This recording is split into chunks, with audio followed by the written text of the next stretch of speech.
ঠিক না, শোনো না, এই যে তোমাকে অর্ডারটা আমি দিয়েছি এখন, এই অরিফিস অ্যাসেম্বলি, ঠিক আছে, ভালো করে একটু বুঝে নাও, আমি যা বলছি আমার এক একটা কথা এই ভিডিওটাতে শোনো। দেখো, ফ্ল্যাঙ্ক স্টেপ বি হবে, যেমন তুমি ফার্স্ট অর্ডারটা বানাচ্ছ, ঠিক আছে। এবারে এটাতে একটা জিনিস তোমাকে ভালো করে একটু বুঝিয়ে দিই।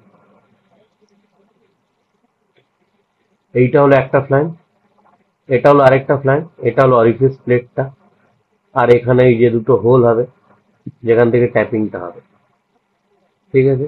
আর এই ড্রয়িংটাকে দেখো, এটাও তো জিনিসটা, বেসিক ড্রয়িংটা ভালো করে বোঝো। বেসিক ড্রয়িং হলো এটা, ঠিক আছে। এই ড্রয়িংটা দেখো, এইটাতে এইটা যে হবে 40 mm থিক হবে। এবারে 40 mm থিক, ঠিক আছে। এটা বেসিক্যালি 40 mm থিক হবে। আর এই অরিফিসের এই যে ফুটোটা হবে, এই ফুটোটা, এই ফুটোটা অলওয়েজ মনে রাখবে, এটাকে আমরা ডি দিয়ে ডিনোট করি, ডি। এই ছোট ডি দেখো কত, এই দাঁড়া এক মিনিট দেখাচ্ছি তোমাকে, হ্যাঁ, এই ছোট ডিটা হলো 10.26, ঠিক আছে। এই 10.26 এর একটা ফুটো হবে, তার সাথে এমনি হ্যান্ডেল মতন একটা জিনিস লাগবে।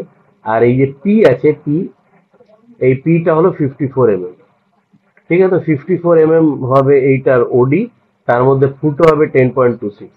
এই অরিফিসটা বসে, আর তোমার এই যে ফ্ল্যাঞ্জটা হবে, ফ্ল্যাঞ্জের ও যেটা হলো ও, ফ্ল্যাঞ্জের ও হলো 95 mm, 95 mm হবে এটা লম্বা। আর মাঝখানে এই যে হোলটা হবে, এটা হবে 21.8। এই যে হোলটা হবে এইটা, এইটা যে হবে, এটা হবে 21.8, এ হবে 21.8, ঠিক আছে। এটা হলো বেসিক জিনিস। আর আমি এখানে লিখেও দিয়েছি এই লাস্ট পেজটাতে, ভালো করে বুঝে যাও।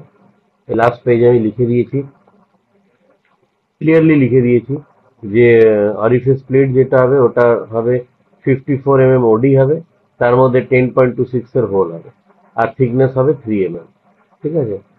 আর এই যে তোমার অরিফিসের যে ফ্ল্যাঞ্জটা হবে, ফ্ল্যাঞ্জের ওডিটা হবে 95 mm, আর মোটামুটি 2.5 কিলো করে এক একটা ওজন হবে, আর থিকনেস হবে 40 mm। ওকে, 40 mm থিক হবে, এই কথাটা মনে রেখো। 40 mm থিকনেস হবে তোমার অরিফিসের প্লেট, ঠিক আছে। যেটা কি আমি আপনাকে ক্লিয়ারলি ড্রয়িং এও ডিনোট করেছি। এইটা হবে 40 mm থিক, আর তার মধ্যে এই ট্যাপিং হোল যা হবে, যা জোগাড়টা হবে, তার মধ্যে অরিফিস প্লেটটা বলি, ঠিক আছে। আর যদি কোনো অসুবিধা হয় তাহলে আমার সাথে আরেকবার কথা বলে। ওকে, থ্যাংক ইউ।